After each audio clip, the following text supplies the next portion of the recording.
Tonight, Mr. Franchot stars in the Kimballs from Studio One at CBS.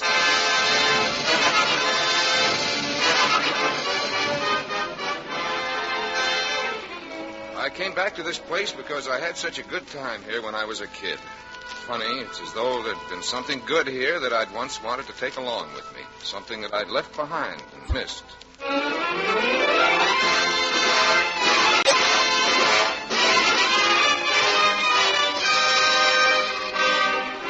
We invite you to Studio One, radio's celebrated playhouse of dramatic entertainment, featuring the world's great stories, novels, and plays, in special versions for listening. And now, to introduce tonight's great story, here is the director of Studio One, Fletcher Markle.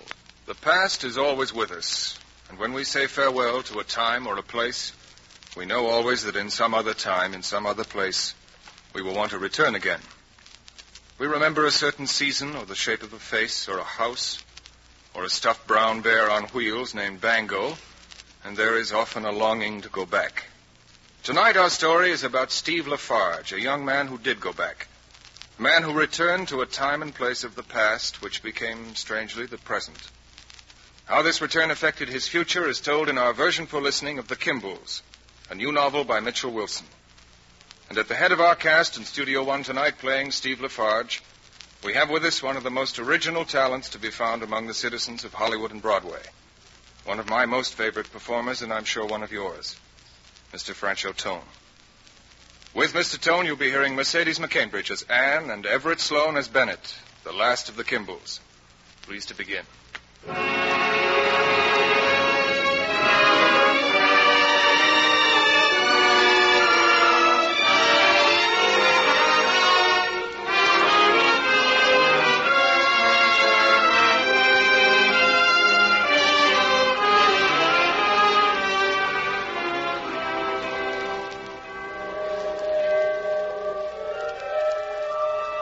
As I walked through the village, I heard the faraway whistle of the train that had brought me back to Dolson's Point.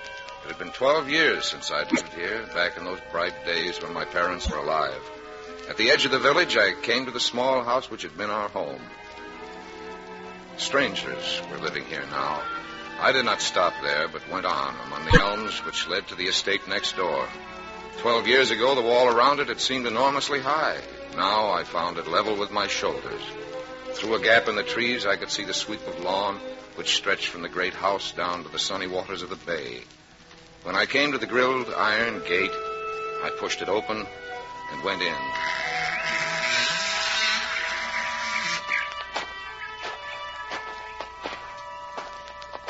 Are you looking for someone? Oh, Mrs. Kimball? I'm Mrs. Kimball's daughter. Oh, I should have known. You were only 8 or 9 the last time I saw you, but you look very much like your mother. My mother's been dead for a long time. Oh, I'm sorry. To me, she was the most beautiful woman in the world. I still remember the way she laughed. I'm Steve Lafarge. You remember me? Steve Lafarge? I don't think you do. My family moved away from Dolson's Point the week after you took this estate, when you moved down here from the ridge. I noticed you walking around. Are you coming back here to Dolson's Point? No, I just felt like seeing this place again. Why? Because I had such a good time here when I was a kid. I wanted to take another look after all these years, the war and everything. Uh-huh. This estate was deserted for a long time before you came here, you know. And I used to play in these grounds. It was my wonderland where all the adventures I read about came true. My parents were rather poor. This place was mine. Now it's as though there'd been something good here that I once wanted to take along with me, something that I'd left behind and missed. There are good memories. Don't you have any? Everyone has good memories. About this place? About any place. You know that little cove at the edge of the bay? Uh-huh. One day I took a stick and wrote in the sand, "I hereby discover this place, and in the name of Herbert Hoover, claim it for the United States of America, Steve Lafarge." It's good to be here again. That's Dad playing the piano. I remember him, but I don't think he'd remember me. Colonel Kimball was a hero to all the boys in Dolson's Point. He used to organize games for us. I don't know why he plays. He doesn't particularly like music. Is the piano in that big living room? Have you ever been in this house? Well, when it was empty, I used to break in. Before you moved here. Would you like to see it now? I'd like nothing better. Come along, then. It seems I walked along this path just yesterday. Didn't there used to be a sort of pavilion over in that grove of trees? Yes. I remember it well. A circle of white columns, spaced several feet apart, and joined at the top by a rim of marble. It was torn down a long time ago. We had an accident there. Neither my father nor I wanted it anymore. Here we are.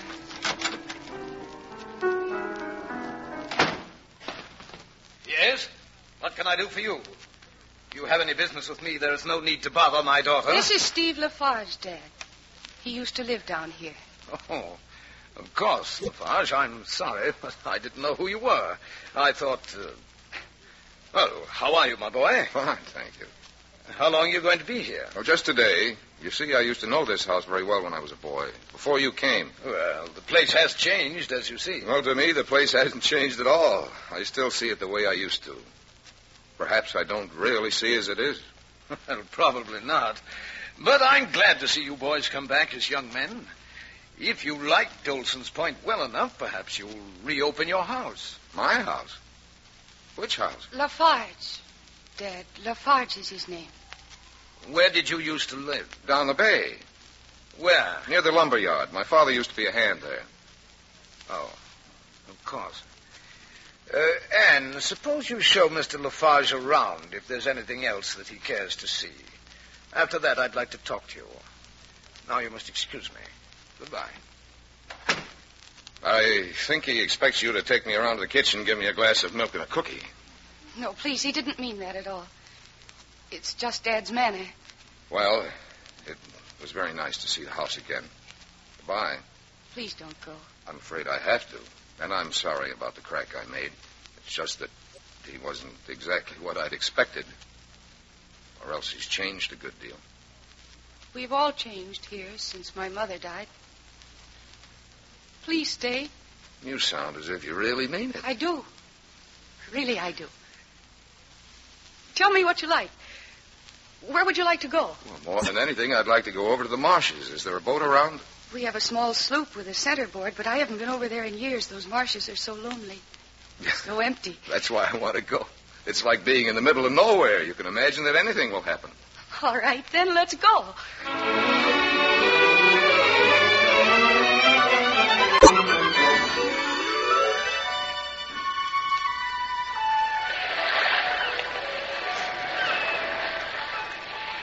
What were you looking for when you came down here, Steve Lafarge?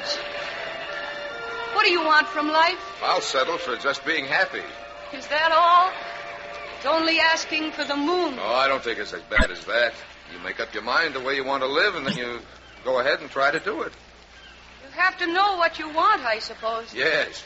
That's one reason I'm here, to find the things that made me the kind of person I used to be. Then I'll be happy. You keep using the word happy. You never know you're happy until it's all over. And then you can't recapture it. I think I found it down here again. It's been a wonderful day. Then will you come again? Some weekend? Fine. What about this one? Can you stay? There's your father on the pier. Won't you stay over? I can't. I said your father's waiting for you. You'd better wave to him so he'll know you're all right. There's no need to wave. He knows I'm all right. He's been standing there ever since we left. With his field glasses.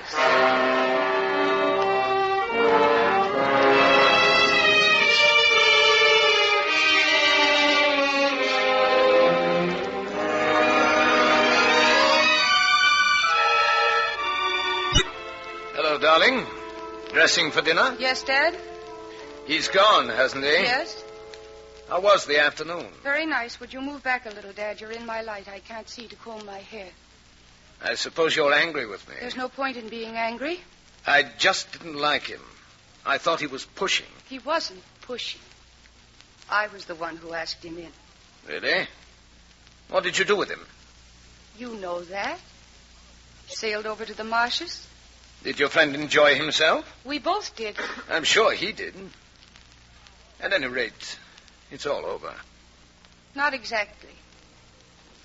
I'm going to ask him down for next weekend. Anne, you're joking. I'm not. You like him? He seems very pleasant. I think I like him very much. But? But nothing. I like him very much. Well, no. Very well, then, no. Seriously, isn't he rather dull? Not at all dull. Then he's probably good looking. I didn't notice. Is he? Steve's quite attractive, I think. Well, it's not worth talking about. You can have him down if that seems to be very important. Just as long as you don't get hurt. Your mother's mistakes. Please, Dad, Mother has nothing to do with it. She has everything to do with it. You remember how she was. I remember her as bright and warm and full of love. But you found out later how false that had been, didn't you? Why must we go over and over something that's so painful? It's much harder for me, you know. Then I don't see why you have to bring it up. Because, Anne, you must watch yourself constantly.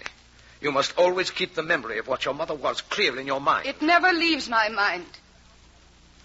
But please, Dad, I can take care of myself. We'll see about that.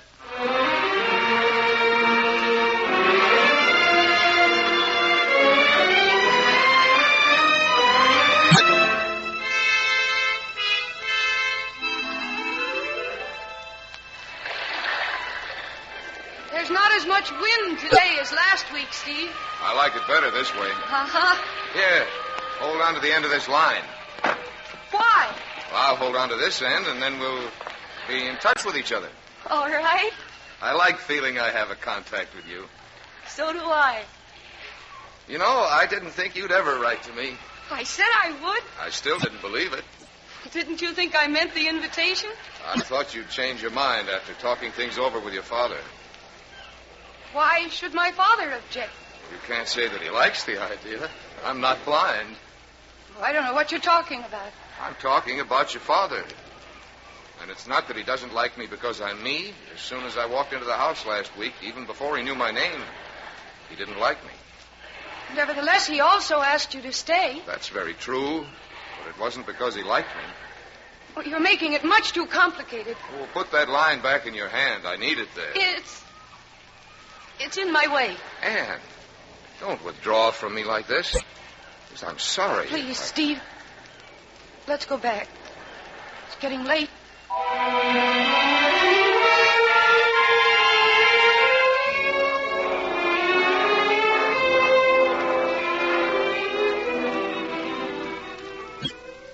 Father's mixing cocktails. He'll be right in. Oh, say, that's a lovely dress. Thank you. I've only seen you in slacks until now. You know, I hardly recognized you. Thank you. Assuming that it's a compliment. It was a compliment. Are you punishing me? Oh, you went away while we were sailing. I'm punishing the person that was left behind. There's no difference between us. That's too bad. I was hoping there was. Good evening. Good evening, sir. May I offer you a cocktail? Thank you. I hope you like the way I've mixed them. I'm sure I will. Dad prides himself on his ability as a bartender. Bartender is a rather crude way of putting it. Well, to your weekend in Dolson's Point, Mr. Lafarge. May it afford you many pleasant memories for the future. Yes, Steve. Thank you. Anne tells me you're an architect.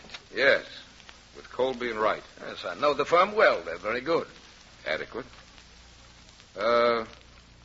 That painting behind you, the two soldiers. Yes? Is that you on the left? Yes. I was thinking how much the uniforms have changed since 1918. Yes, you're quite right. They seemed so modern then. Now they look as though they belong in a museum. But everything changes, I suppose. Do you like sailing? You were only a lieutenant then? That was before I went overseas. And the other fellow? The other fellow?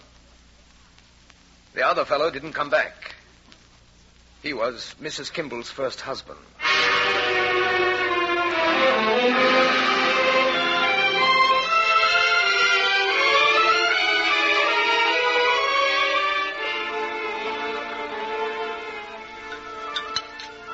More coffee, Steve? No, thank you, Anne. Why don't we all go for a drive? Do you mind if I don't? I'd prefer staying here. Well, I'd better change into a suit. It's getting cool. Dad, Do take Steve out on the terrace. All right. Shall we go out? Fine. Cigar? Thank you. I'm smoking a cigarette. Oh, I didn't notice. After you. Thanks. Nice evening. Yes. What are your plans now that you're out of the army? Well, I've gone back to my job. Just as if nothing had happened? No, it'd be silly to pretend that. Yes, you're right. I remember the way I felt. It was a letdown that had no bottom. You keep hoping that you'll reach it, but there's no floor except what you build for yourself. Then what happens? It's torture. Unless you make up your mind that that's the best life has to offer and make the most of it. If I were to talk to you about disappointments, you'd see. There's my wife and even my daughter. Would you care for a cigar now? No, thanks. You said this place held many pleasant memories for you. There's a boy I played here constantly when the house was empty. People did with fictional characters. I was a Knight of the Round Table or Robin Hood. The last day I was here, I cut my small boat loose and let it drift out to sea. I was romantic. I even gave the archer's last salute. Shot my one good arrow straight into the sky. Perhaps you can't understand the feeling I had, but... Something wrong? Did I say something? No. What makes you think so? Well, you looked quite startled for a moment. Did I? Anne will be down shortly. Would you excuse me now? Of course.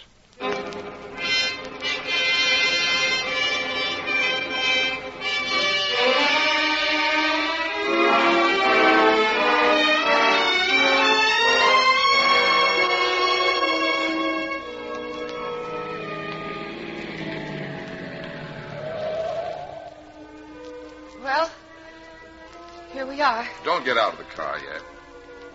Anne. Yes? Anne, look at me. Anne, darling.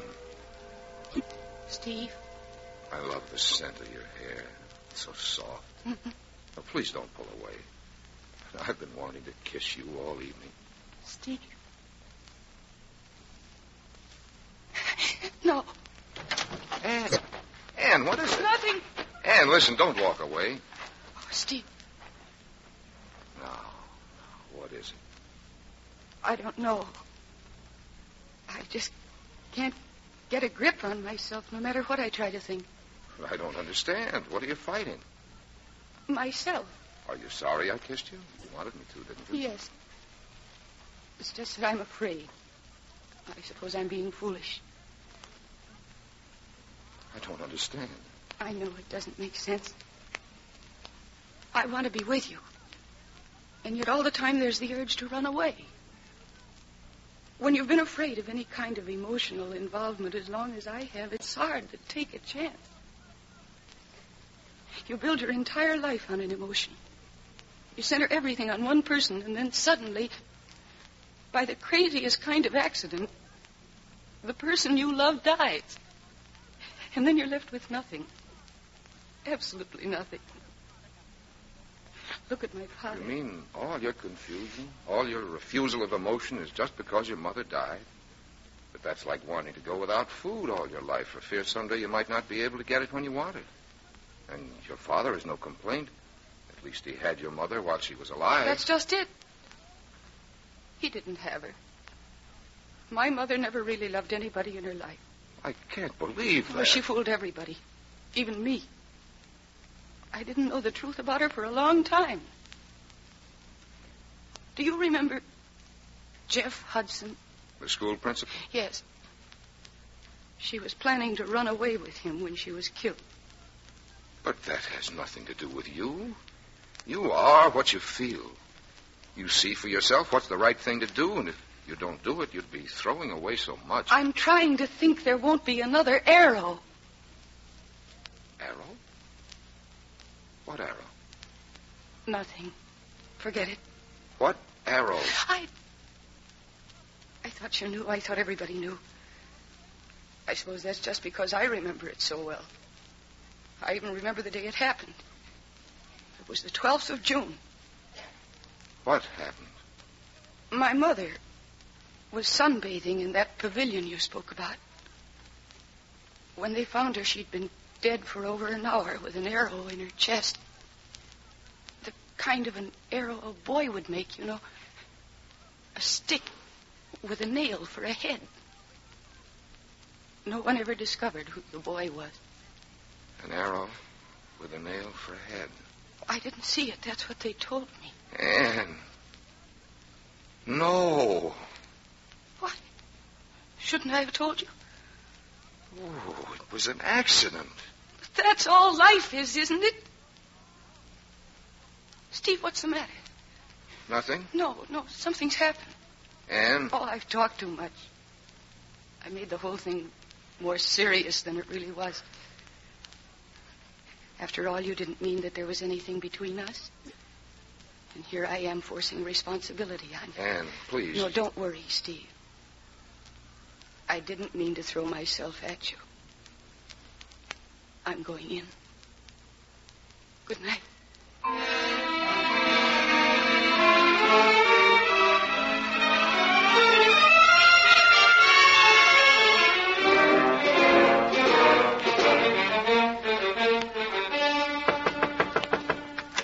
Yes, what do you want?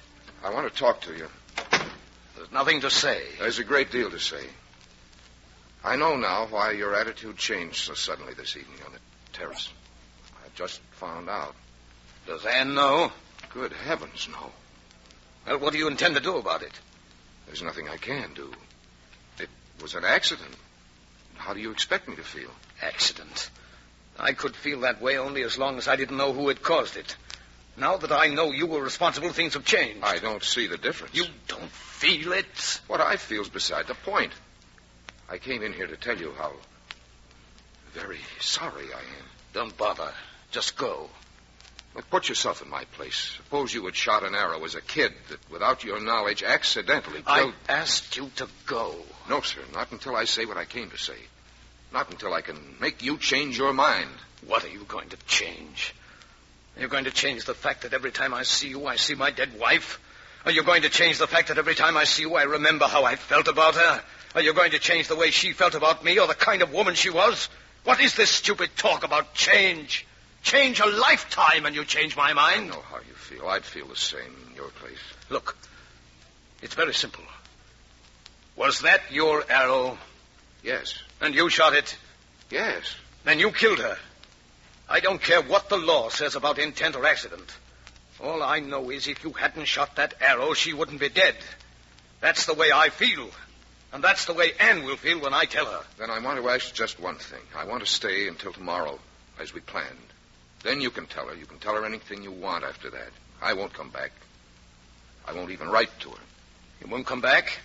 And you won't try to get in touch with her later? No. All right. You can stay. But keep out of my sight.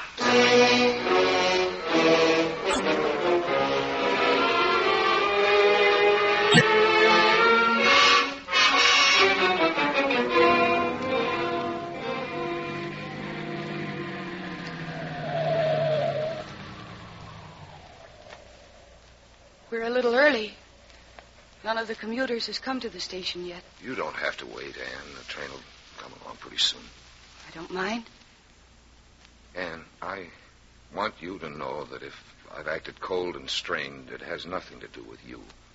It isn't as if I wanted to hurt you or that I didn't want to be with you. Please, I... No, wait. There isn't much time left. You ought to know how I feel about you.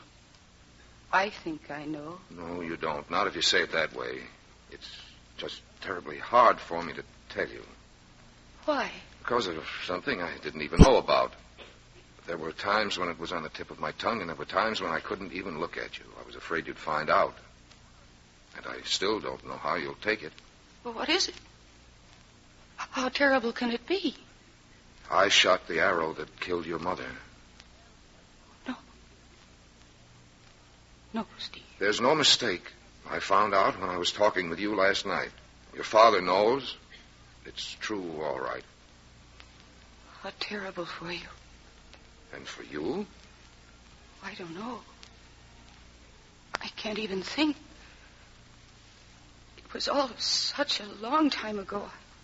It shouldn't make any difference. But I'm still mixed up. I was afraid to tell you because I could see how much she must have meant to you. You're wrong there, Steve. What do you mean? I told you about my mother. She was planning to run away with Jeff Hudson. She was going to leave me behind. I even saw some of his letters to her. Well, whether she died or not, I would have lost her. No, that's not the point. But it's part of it, or you wouldn't be so confused. As long as she was alive, I never doubted that I was the most important person in her life. I was very much closer to her than my father. I even used to think that he was some kind of monster. And I understood her wanting to leave him. What hurt most was when I found out later that she'd put me in his class by planning to leave me behind with him, even though she knew how I felt. Steve, are you positive? I'm positive. It just can't work out for us, that's what you're saying. In the back of my mind, I kept hoping that we'd find a way to get around it, but we can't. Steve, don't get on that train. Don't leave me now. Please stay with me. Anne. If you go, we won't see each other again. What about your father? It's for him, too, Steve. He's had a rotten time of it, but he'll help us, I know, if he's sure it's what I want. And I do. Don't you want to stay? More than anything. I'm just afraid that one of these days I'll catch you looking at me in a way that will Why show... should I? It wasn't your fault, Steve. It was an accident. This is nothing you can promise. How can you tell what you'll feel Steve, tomorrow? please don't go. Let's not even wait here for the train to pull out. It frightens me just to stay here. Now, it's all right, darling. I'm not going. I won't leave you, no matter what happens.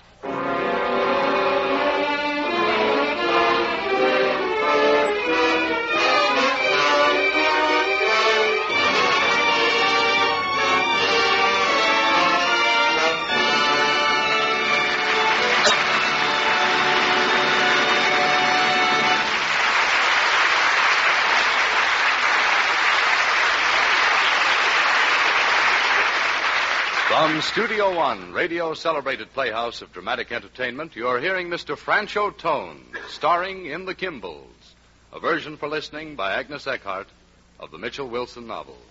Studio One will resume after the customary pause for station identification. This is CBS, the Columbia Broadcasting System.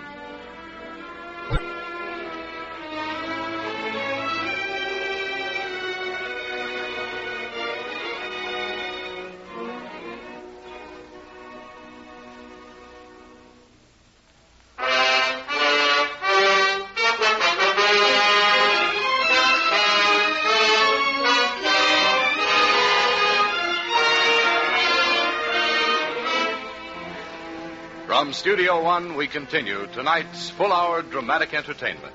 Mr. Franchot Tone stars in Fletcher Markle's production of The Kimballs by Mitchell Wilson.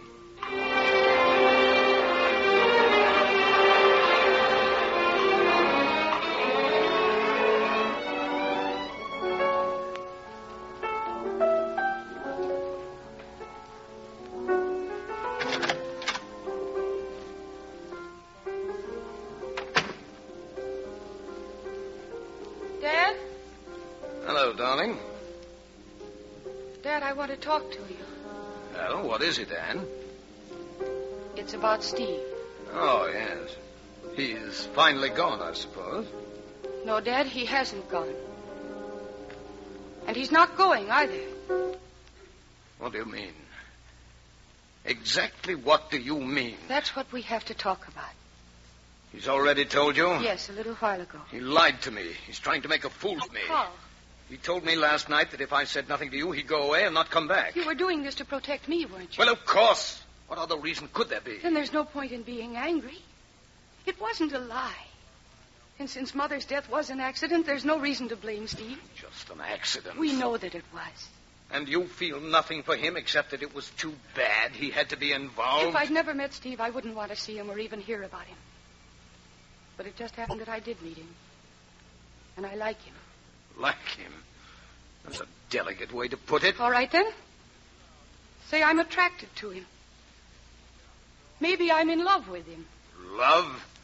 Doesn't the mere saying of the word make you feel ridiculous? Tell me. Tell me, I'm curious. How does it feel? The second time in my life this has happened. First your mother and now you. Perhaps you can explain it to me, make me understand. For the first time in my life, I'm in love, and I'm not ashamed of it, Dad, or of anything I feel. And I want him to want me, too. That doesn't seem ridiculous to me. There's nothing I can say to you, Anne. We're not even speaking the same language. Why isn't he here? Couldn't he face me? I didn't want him to come. It's not his place to talk to you about this. I'd resent it, and so would you. And in spite of what you say about our not speaking the same language, you and I are still closer to each other than we are to anybody else. Are we? And how can you do a thing like this? Dad, this isn't something I'm doing. I can't stand the sight of him, Anne. Well, if you'll be reasonable about it... Reasonable? If we're talking about reason, I think you're the one who'd better come to our senses. Why are you trying to force this? Deep down inside, you must feel the same way I do. I don't. Wasn't your first feeling one of revulsion? You feel revulsion, don't you? If I do, then I'm wrong. But you do. Somewhere inside you hate him. Why deny it? Dad, don't. I'll show you how you feel. Let him stay, not in this house, but somewhere around in Dolson's Point. And within 2 weeks, you'll find you'll be loathing each other. All right, I'll find a place for him to stay. And I'll prove to you that you're wrong. We'll see, my dear. We'll see.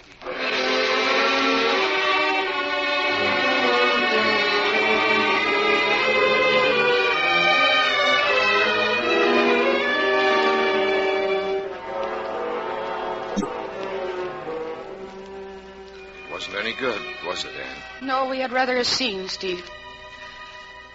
Oh, darling, are we wrong to feel the way we do? Have we talked ourselves into something that's unnatural? Is that what he said? More or less. Well, it's understandable. He was terribly in love with your mother. In his own way, he was never really happy with And her. I bring it all back to him. Oh, listen, Anne, let's not try to ride roughshod over him. Let me take a room somewhere here in town. That way your father won't feel we're crowding him. Yes, that's what I thought. Steve, kiss me. Darling.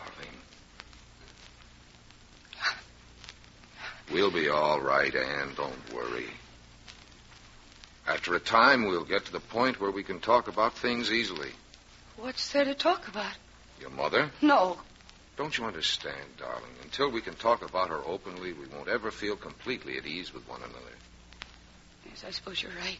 There are so many things I want you to tell me about her. Like what? Everything, from the beginning. Even about her first husband. Why does your father have that picture of him in the dining room? They were friends. They met in the army. Dad introduced Sam Buchanan to Mother. Buchanan? Buchanan? There's a fellow here in Dolson's Point. Yes, Gus Buchanan. He has the garage. He's Sam's brother. Oh, no, please. I can't talk just yet, Steve. Not for a while. All right, darling. I'm sorry. I'll wait. We better look for a room for you now. Anne, would you mind if I looked for a place alone? Oh, no. I'll drop you at the house and borrow the car for a while if I may. Of course, darling, but what's... I just want to get out by myself for a couple of hours. Come along, I'll take you home.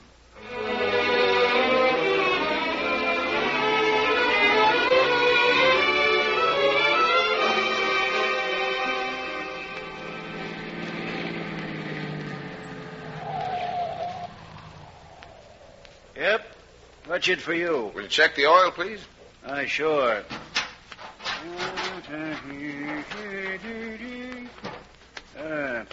Well, she's full. Well, I want the oil changed. Oh, it's clean. Well, I don't like it. What do you like? I want that oil over there in the rack. Make it medium. All right, if you say so. You don't remember me, do you, Mr. Buchanan? Why, sure I do. You're Steve Lafarge. Used to hang around here as a kid. You look the same. Why shouldn't I remember you? Because you didn't say anything about it. Well, what'd you expect me to do? Want me to kiss you? Where you been? Overseas. You know, there was a major over there who pricked up his ears when I said I came from Dolson's Point. He said he knew someone in the last war named Buchanan from Dolson's Point, but the description didn't fit you. It wasn't me. I told him he was wrong. I never heard that you had any relatives. Must have meant my brother. I used to have a kid brother. His name was Sam. Well, I don't remember him. Got killed. He was a nice kid, nice boy. Used to miss him like all... Did you say medium? Medium. That's what I thought. Where was your brother when he got it? In the Argonne. Was he married? Yeah. Married before he went overseas. Married to a cheap, low dame. If anybody killed him, she did. How's that?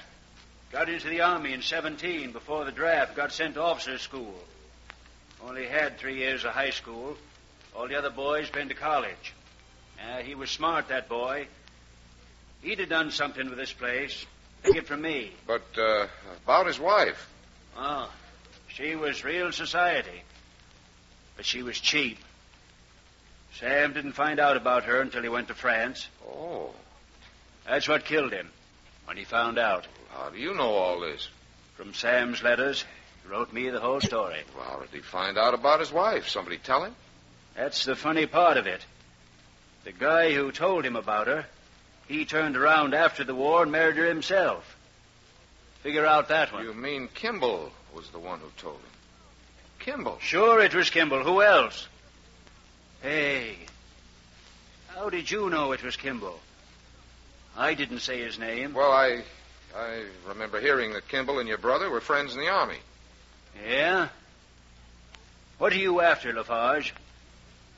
Nobody around here knew about Kimball and my brother. I never even spoke to the woman, even if she was my sister-in-law. What are you after? I've got what I was after. Thanks. What do I owe you? $2.10. I'll put a sticker inside your door. Tell you when to get it changed next. Thank you. You've been very helpful.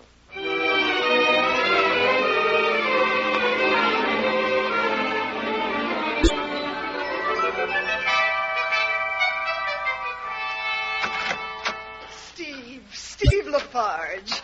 Miss Horn, I suppose I shouldn't bother you during school hours. That's quite all right. Class will be over in 5 minutes. I couldn't believe it when they sent in word that Steve Lafarge was here. Heard you were staying at the Kimballs. No, I've got a place for myself now. Oh, it's good to see you, Steve. And you. Miss Horn, Well, what's troubling you? I know this is more than a social visit to your old history teacher. Yes, it is.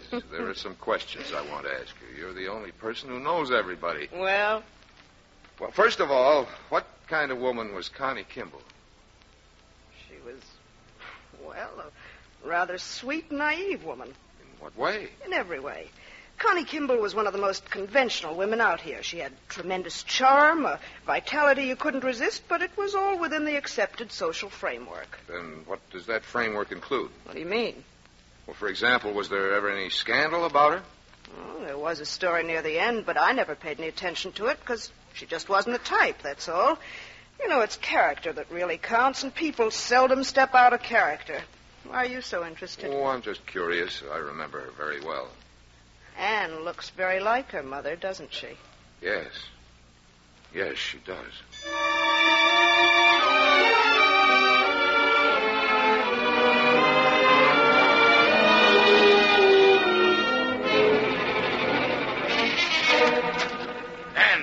Anne! Yes, Dad?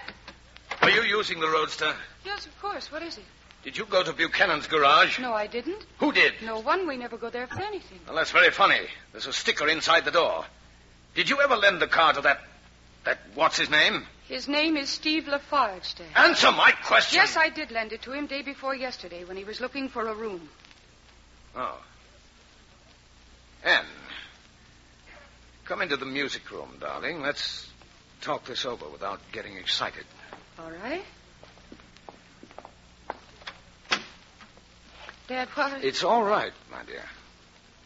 As long as we don't have to argue. That makes it so hard. Yes, I know, dear. I hate it more than you do. Because you're all I have. Sit here at the piano, next to me. Are we going to talk or are we going to play? We can do both. All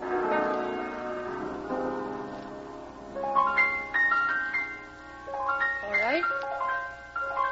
What do you want to talk about? Anne, it can't last much longer, you know. Why do you say that? Because you've been having a hard time. I can see that. It isn't easy. It's not easy for Steve. And it's pretty wearing all around. But that doesn't mean... You're getting tired of the whole thing, aren't you? You're beginning to see what I meant. He embarrasses you.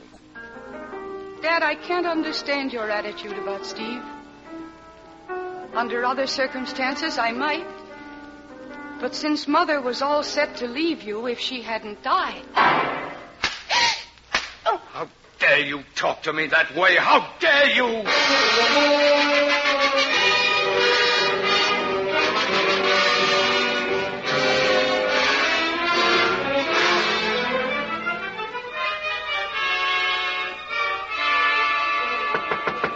Come in. Anne. Steve, I had to see you. What's the matter? Come in. Oh, it's hopeless. Steve, we've been kidding ourselves. Tell me, what happened? Well, at first he acted as though we could have a sane and understanding discussion. And I thought he meant it. But you can't discuss this with him anymore.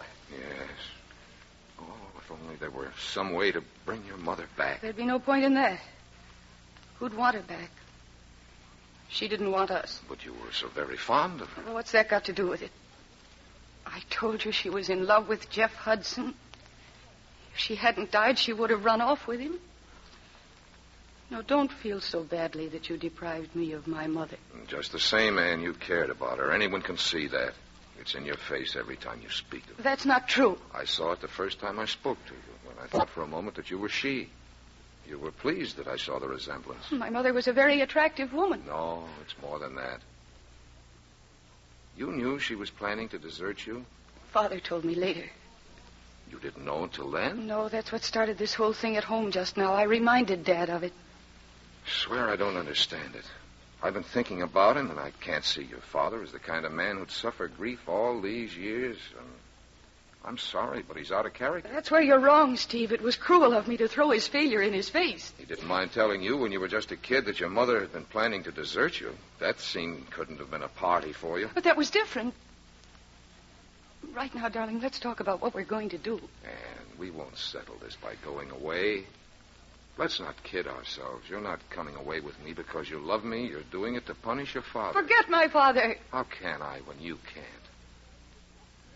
Look, darling, this is getting us no place. Let's go out to dinner and talk later. I guess you're right. Steve, come here to the window. What is it? It's Dad. He's waiting downstairs, sitting in the roadster. All right. We'd better go down and face him.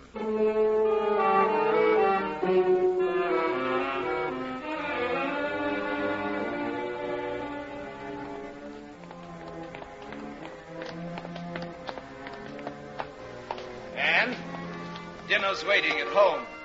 I'm having dinner with Steve, Dad. I want you to come home with me.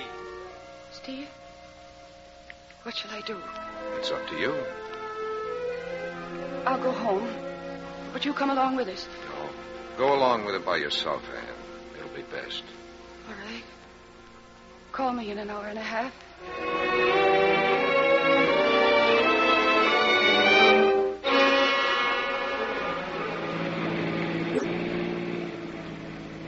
I'm sorry. I'm sorry I struck you, my dear. Forget it, Dad. I don't know why I did it. A long time ago, when your mother was alive, I used to tell myself that I could make her behave if I were to strike her just once.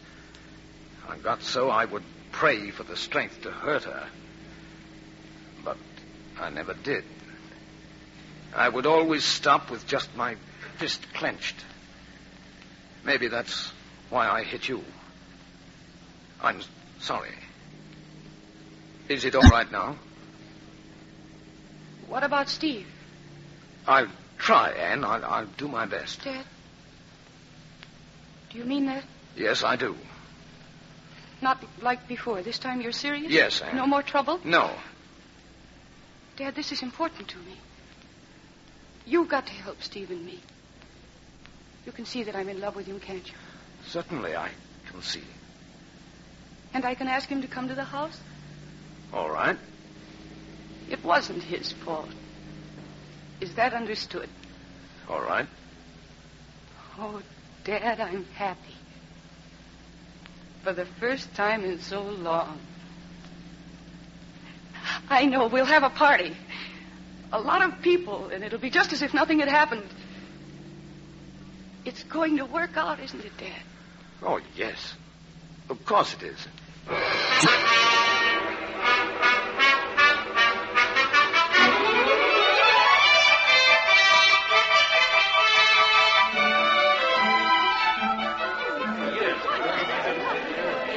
Well, what's the matter with you, Bennett Kimball? Oh, hello, Martha. Get you a drink? I have one. Oh. Now repeat, what's the matter with you? Nothing at all. I just want everything to come off nicely. Oh, don't tell me that. It's a lovely party. Is it? But you're so nervous. Well, I'm not much of a host. Is it that boy? Lafarge? Yes, Lafarge. Why should he make me nervous? Why, indeed. Now, look here, Martha. Now, look here, my eye. It's obvious they're in love with each other, and it's time you learned that the heavy father always looks like a fool. Well, if I'm such a fool, why bother to talk to me? So that you'll stop being a fool. He makes Anne happy. He can't. Why, Bennett. Now, look, Martha. Don't talk about things you don't understand. You just don't understand. Sounds to me as if he's making her very happy. I tell you, he can't. You don't understand. If I don't understand, it shouldn't be difficult to explain to me. Why not tell me the trouble? As a matter of fact, I think I shall.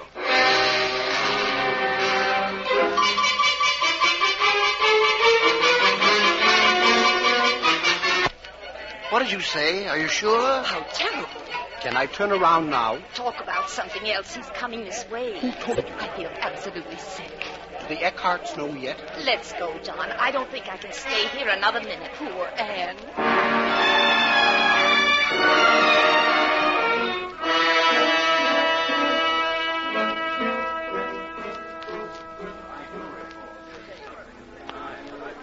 Steve, what's happened? Everybody seems so peculiar. Let's take a walk in the garden, Anne. Oh, we can't. What's happened, Steve? Why are they all looking at us? I think they know about me. What? How could they know? I'm not sure. But you didn't say anything. No, but I saw Martha Horn's face after she spoke to your father. She looked as though he'd hit her with a 2x4. Now, what do you think he said that could have had such an effect on her? My father? Oh, that's not possible. He couldn't have. Dad! Yes? Yes, Anne? Dad, what's happened? I don't know what you mean. What did you say to Martha? Nothing? I'm sick of that answer. You told her about Steve. Don't deny it. Yes, I did. Why shouldn't I? Are you ashamed? I thought it was to make no difference. How could you do it? Everyone's looking at you. Let them look. They see you, too. I'm sure they do. It might do you some good to hear what they have to say.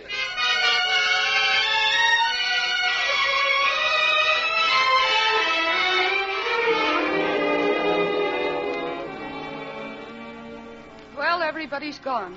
The party's over. I'll drive you home, Steve. Well, there's no need. I can walk. Please, let me drive you. Then we can have dinner. Why prolong it, Anne? It's over, and you know it. It deserves to be prolonged a little. If it's over, let it be over, here and now. It's just not in the cards, Anne, that's all. Steve. I'll go away as I should have done in the beginning. But I love you, Anne. I'll always feel that way about you. Always.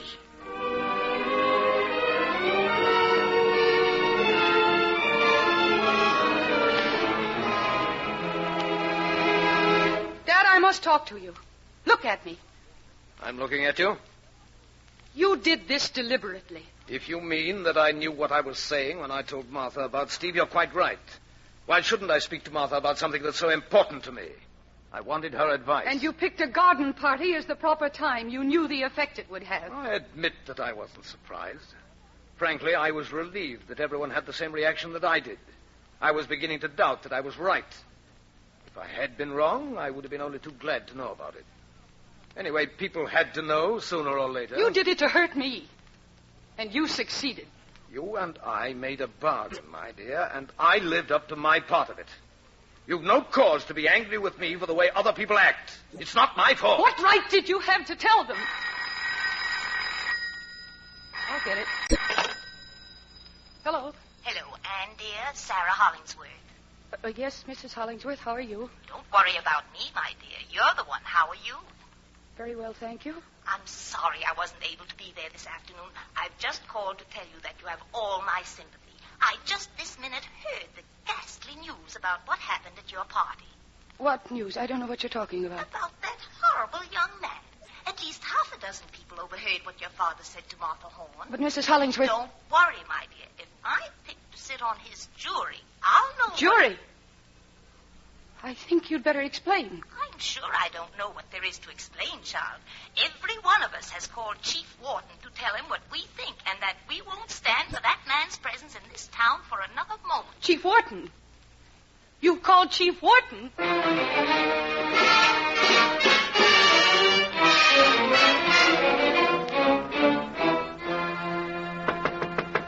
Coming. Mr. Lafarge. Why, Chief Wharton. Hello there. You remember me? Everybody knows the chief of police. I guess that's right. Well? May I sit down? Yes, sit down, of course. Thank you. I'd better start by telling you what I should have told you 12 years ago. Yes? I made a thorough investigation of this case within 6 months after Mrs. Kimball died. I was almost certain that you were the one who was responsible. Circumstantial evidence pointed straight to you. Nevertheless, I had to check everything else. Only no one had any reason anymore to want the woman dead. Any more? What do you mean? I mean that she had agreed to remain with her husband on his terms, not go off with Hudson. Yeah, but I suppose you didn't know about that. I know that she was involved in some way with Hudson. And she'd agreed to give up Hudson and stay with her husband. How could Kimball make his wife stay with him? Kimball was within his rights. He refused to allow her to take the child. He said that if she deserted him, he'd sue for divorce and get custody of the child so that the mother wouldn't see her again. And he had the law on his side. What makes you think that she and Hudson wanted the child at all? I know they did. I spoke to Hudson. He even showed me letters from Mrs. Kimball. She loved her daughter and planned to take her with her. In fact, she was so attached to the child that the threat of losing her forced Mrs. Kimball to give up the whole thing. You think that's true? Well, the records are still at City Hall. I have both Mrs. Kimball's and Hudson's letters on file. But getting back to my original point, there was no reason to mix up a child's life in all this, your life. So I asked Kimball's permission to drop the whole investigation, even though I was certain you were responsible.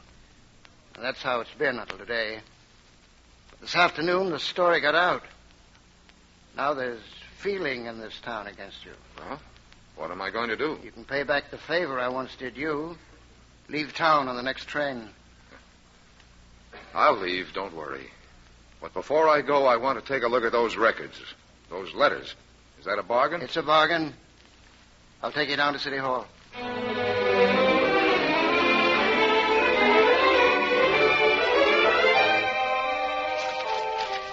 Well, have you finished? Yeah, that's all. I have a note here to phone Kimball.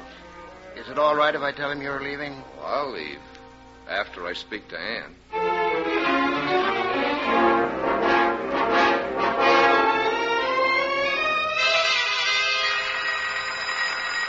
I'll get it, Dad. No, my dear, I'll get it. Hello? Mr. Kimball, Chief Wharton. Yes, Chief. Find out where Steve is. You called me earlier? Yes, I wanted to know about that Lafarge boy. Well, don't worry. Nothing's going to happen. He's leaving on the next train. You can consider the case closed. Good. Glad to hear it. Just a moment, Mr. Kimball. Hold the wire. What about Steve? Hello, Mr. Kimball. This is Lafarge. Yes? I'd like to speak to Anne. Well, thank you, Chief. That's all I wanted to know. Mr. Kimball, I've got to talk to her. Goodbye, Chief. I'll be in touch with you. But, Mr. Kimball... That was Wharton. There's nothing to worry about. The case is closed. Steve's leaving town. Where is he now? Wharton didn't say. Steve sent no message? No. No. I guess I didn't really think he would. Oh, you poor darling. What can I do? Nothing, not a thing. We'll go away, darling, far away, where we can forget this whole business. Wouldn't you like that? I suppose so. Why don't we leave tonight? You go on upstairs and pack, and I'll phone about trains. All right, Dad. We'll have a real holiday together.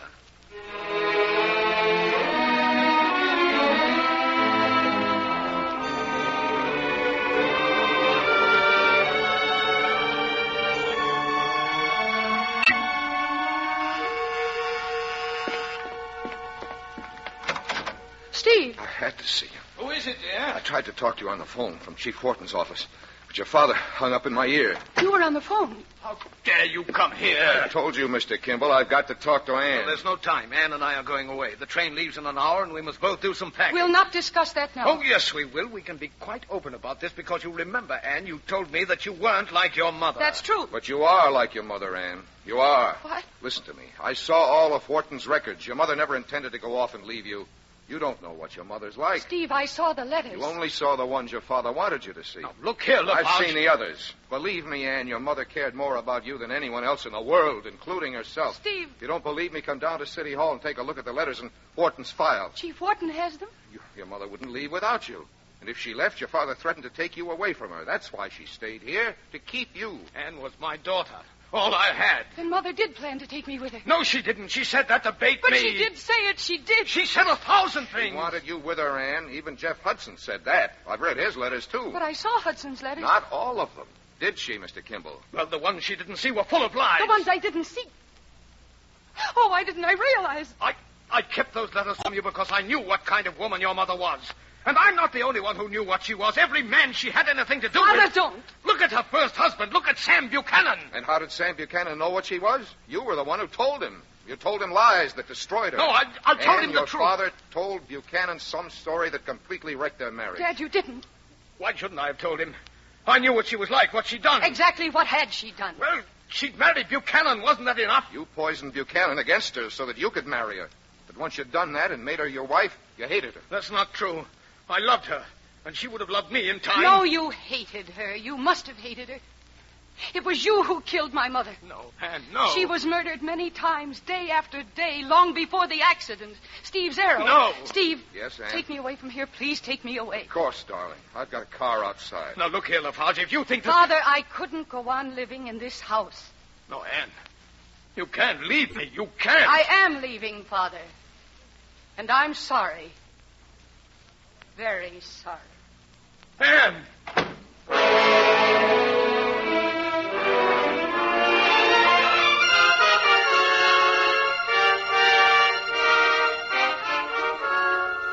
We went down the steps, away from the Kimball house. As I put Anne into the car, I realized all at once that we were free now. Both of us, free of the hatred which had enveloped both our lives. All the past, all the hatred was closed up in the Kimball house. For a moment, we heard Kimball at the piano. Great chords of rage crashed out through the tall windows. We left him there, in the empty house, alone with his hatred. And we've never gone back. Anne and I, we will never go back again.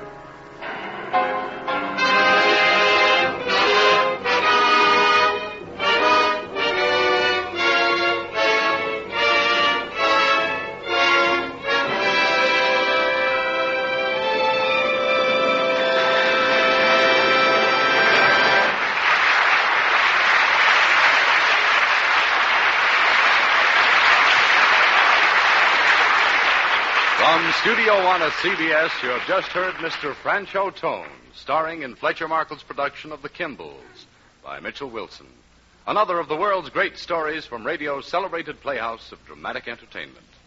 Tonight's script was prepared by Agnes Eckhart, and the original musical score was composed and conducted by Alexander Semler. Now again, Mr. Markle. May a producer identify the principals in our cast tonight? In the foreground, Steve Lafarge was played, of course, by Mr. Tone. Currently to be seen on the screen in the Columbia picture, I Love Trouble. Anne Kimball? Was played by Mercedes McCambridge. Bennett Kimball. Was Everett Sloane. Martha Horn. Was Miriam Wolfe. Gus Buchanan. Was Ian McAllister. Chief Wharton. Was played by Alan Devitt. Actively assisting were Connie Lemke, Barbara Townsend, and Brainerd Duffield. Next week from Studio One, one of Dashiell Hammett's most graphic excursions into the underworld of 2 decades ago. Its subject, politics and women. Its title, The Glass Key. As for our stars next week, and there are 2, we are fortunate to have the combined talents of Miss Alyssa Landy and Mr. Alan Baxter. We hope you'll be with us. And now until next week, until Alyssa Landy and Alan Baxter and The Glass Key, this is Fletcher Markle with a good night and thank you from all of us in Studio One.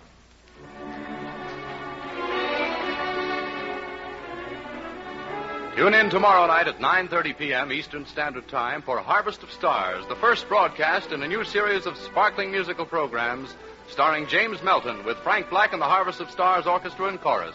Remember the Harvest of Stars tomorrow evening and every Wednesday evening at 9:30 p.m. Eastern Standard Time. This is CBS, the Columbia Broadcasting System.